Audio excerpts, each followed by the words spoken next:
Voilà, bien-aimé, cette fois-ci, je viens parler de l'orgueil familial. Voilà, je viens parler de l'orgueil familial. Donc, l'orgueil familial, c'est quoi? L'orgueil familial, c'est celui qui pousse une personne à devenir orgueilleuse par rapport, ça peut être par rapport au nom de ta famille, par rapport à la situation sociale de tes parents. Voilà, tes parents peuvent être des gens très, très importants dans la société, dans ton pays. Et voilà, votre nom, c'est un nom qui est connu. Voilà, vous pouvez être une famille de riches, une famille aristocrate, des choses comme ça là.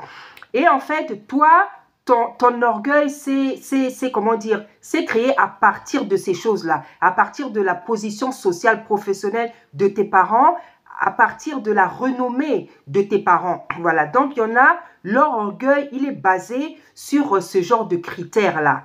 Voilà, et c'est souvent, je dirais même, souvent c'est dramatique. Voilà, souvent c'est dramatique dans quel sens?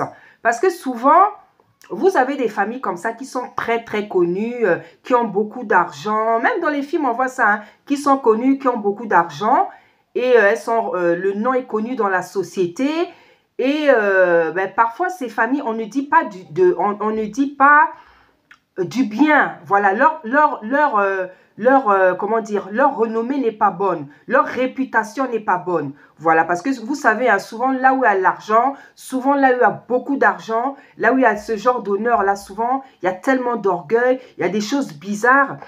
Il y a des choses bizarres qui se passent dans les familles, donc les gens entendent des choses, souvent on entend des choses sur vous et souvent il y a beaucoup de choses qui ne sont pas bien. Donc au moment où toi tu gonfles les épaules, au moment où tu te glorifies du nom de ta famille, de tes parents, de la situation professionnelle de tes parents, au dehors la société, on dit du mal de vous. Parce que ce qui se passe dans votre famille, les saletés, les abominations qui se passent dans votre famille sont connues de l'extérieur. Parfois, vous ne le savez pas. Vous ne vous en rendez même pas compte.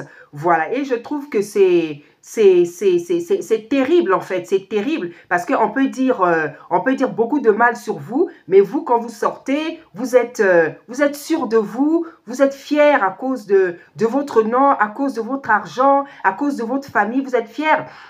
Alors qu'au dehors, on dit beaucoup de mal sur vous. Et c'est terrible. C'est terrible parce qu'en fait, on dit de mal de vous et vous ne le savez pas. Mais quand vous sortez, vous êtes orgueilleux, vous gonflez les épaules, vous gonflez le torse, alors qu'on dit beaucoup de mal de vous. Donc, cet orgueil-là aussi, c'est un orgueil qui existe. Et c'est... Bon, je sais pas, hein, je sais pas quel mot utiliser, mais... Je sais pas quel mot utiliser, mais...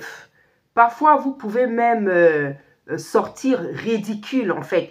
Tu vois, c'est comme une personne, par exemple, qui essaye de faire rire, qui essaye de faire rire, qui raconte des blagues pour faire rire les gens, mais personne ne rigole. Voilà, donc il y a un côté ridicule comme ça dont que vous ne maîtrisez pas, dont vous ne vous rendez pas compte. Voilà, donc vous avez des personnes comme ça, vous avez des familles comme ça, des personnes qui sont orgueilleuses à cause de la situation professionnelle de leurs parents, à cause de la renommée du nom de la famille. Et c'est sur ça qu'elle a bâti sa vie. Hein. Ce genre de personne, elle a bâti sa dignité sur ça, son honneur sur ça, comment dire, sa valeur sur ça.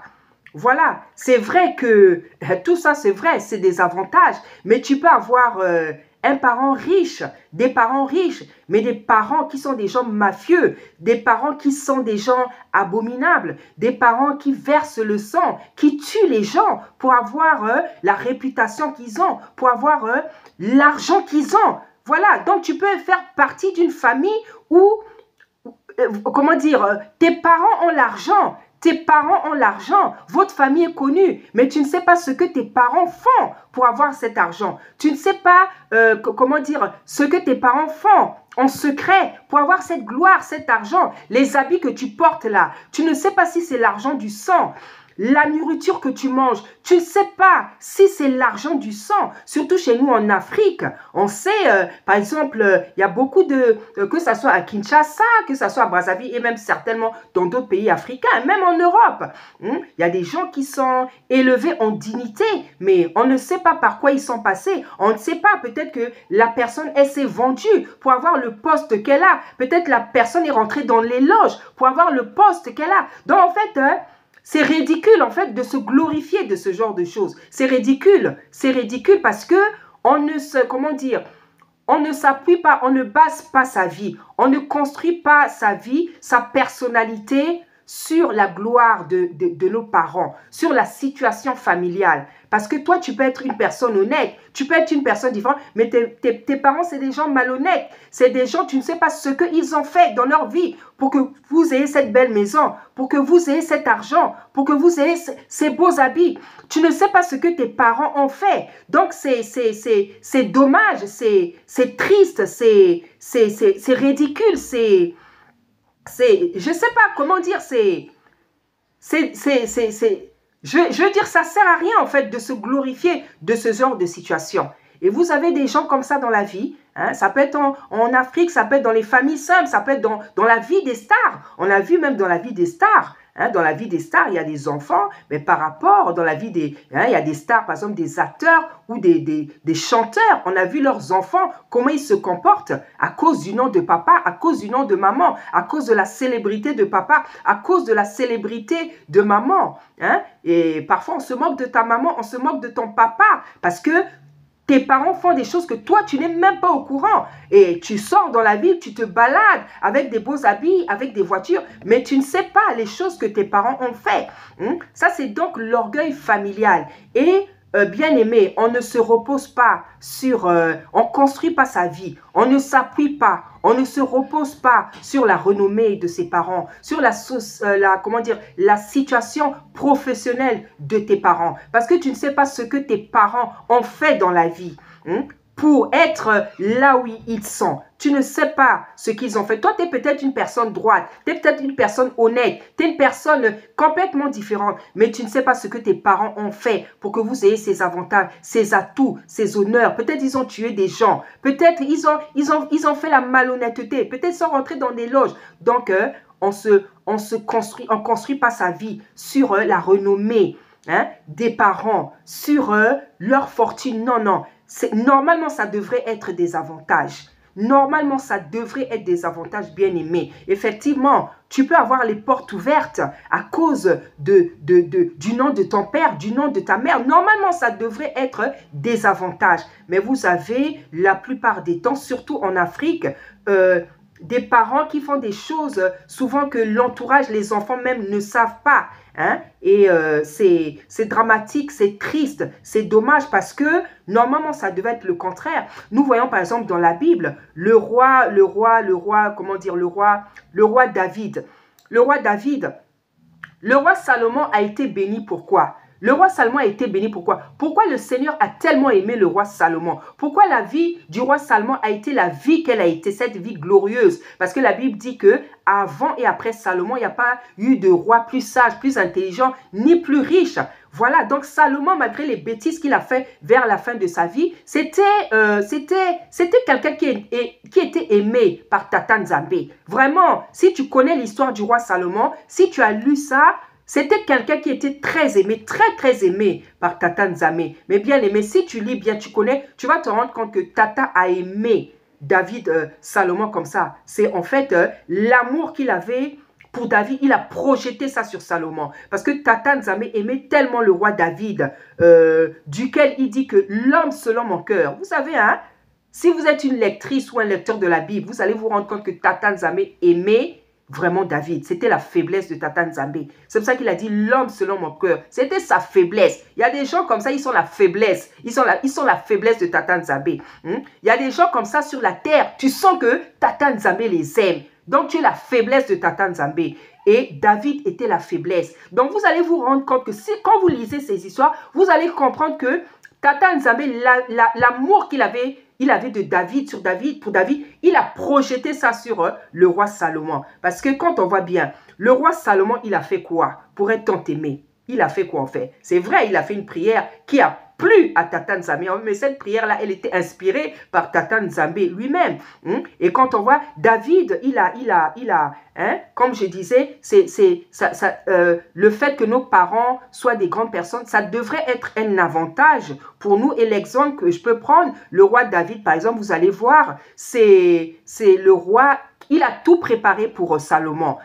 Quand Salomon a construit une maison pour Tata Nzambe, une maison de prière, c'est son papa David qui avait tout préparé. Il avait préparé le bois, il avait préparé l'ivoire, il avait préparé beaucoup de choses pour la construction. Donc, il avait préparé ça.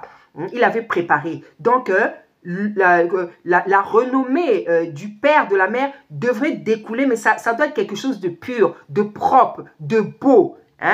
Voilà. Donc, on doit dire du bien. On doit dire du bien de tes parents. On doit dire du bien de ta famille. À quoi ça sert que ta famille, ça soit des gens, ils sont connus, vous avez beaucoup d'argent, mais on dit du mal de vous. On vous injurie tous les jours. On se moque de vous. On se moque de tes parents. Vous, les enfants, vous n'êtes même pas au courant. Franchement, ça sert à quoi? Autant même être une personne simple, une personne qui n'est pas connue. Ça sert à quoi d'avoir des parents qui sont connus, qui ont l'argent, mais qui sont des gens abominables, qui font beaucoup de choses qui ne plaisent pas, qui sont contraires à la parole? Bien aimé, franchement, ça sert à quoi? C'est même honteux, c'est même honteux. Donc, autant même rester une personne qui n'est pas connue, parce que c'est à ça que devrait servir la gloire. La gloire, la Bible dit même dans les proverbes que la gloire des parents, c'est les enfants. Les enfants, c'est la couronne. C'est la couronne. Vous m'excusez, je n'ai pas ma Bible ouverte là. Je pourrais mettre les versets de tout ce que j'ai dit là après. Les enfants, c'est la couronne des parents.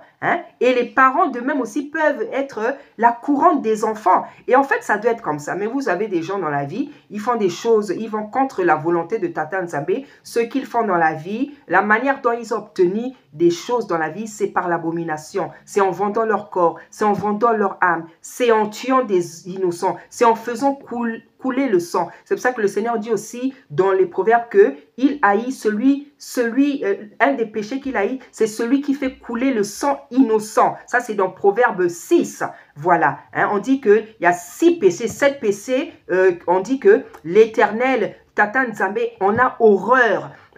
Tata Nzambe en a horreur. Et parmi ces 7 péchés-là, il y a celui qui fait couler le sang innocent. Vous avez des gens comme ça, rien que pour avoir l'argent, rien que pour que sa vie soit bien, rien que pour avoir des téléplasmas, rien que pour avoir je ne sais pas quoi sur la terre, eh bien, il va faire couler le sang innocent. Donc, des innocents, des gens qui ne t'ont rien fait, tu fais couler leur sang. Voilà. Donc, voilà tout ce à quoi peut conduire l'orgueil familial. Donc, il y a cet orgueil-là aussi qui existe, qui n'est pas intéressant du tout. Parce que, bien aimé, ne construis pas ta vie. Ne construis pas ta vie sur la renommée de tes parents. Encore si elle est bien, ça serait bien. Même si elle est bien, tu ne construis pas ta vie sur la fortune de tes parents, sur la renommée de tes parents, sur le nom de tes parents, sur la renommée de tes parents. Construis ta vie par rapport aux grâces que Tata t'a données. Fais quelque chose de ta vie avec les talents, les grâces, les aptitudes, le potentiel, les capacités que Tata Nzambe t'a données. Fais quelque chose avec ce que Tata t'a donné. Si tu peux profiter des atouts, de l'honneur, de la gloire de ta famille, c'est bien. Mais encore, faut-elle qu'elle soit pure, elle soit saine, elle soit agréée par Tata Nzambe. Mais si c'est la saleté, si l'honneur de votre famille là, c'est le sang de tes parents, si l'honneur de votre famille là, c'est tes parents qui ont vendu leur âme, si l'honneur, ça ne sert à rien, bien aimé, construis ta vie sur la parole de Tata Nzambe, construis ta vie avec la parole de Tata Nzambe, construis ta vie sur les principes divins, construis ta vie avec Tata Nzambe, tu auras ta propre gloire, tu auras ta propre renommée, tu auras ton propre mérite. Parce que ce n'est pas mauvais. Comme je dis, ce n'est pas mauvais de se réjouir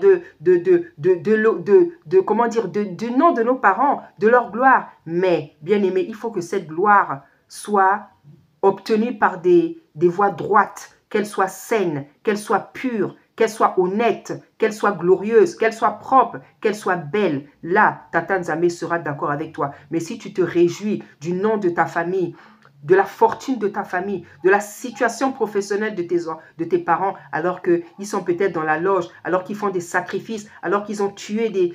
Ça ne sert à rien. Ne t'en réjouis pas, parce que Tata Nzambe, il n'est même pas là. Et un jour, vous serez tous découverts, et toi et tes parents, et au lieu qu'on vous acclame, on se moquera de vous. Reposons notre espérance, nos ambitions, notre joie, notre bonheur, nos projets sur la parole de Tata Nzambe. Soyez bénis, bien-aimés dans le Seigneur, au nom puissant d'Issaïa.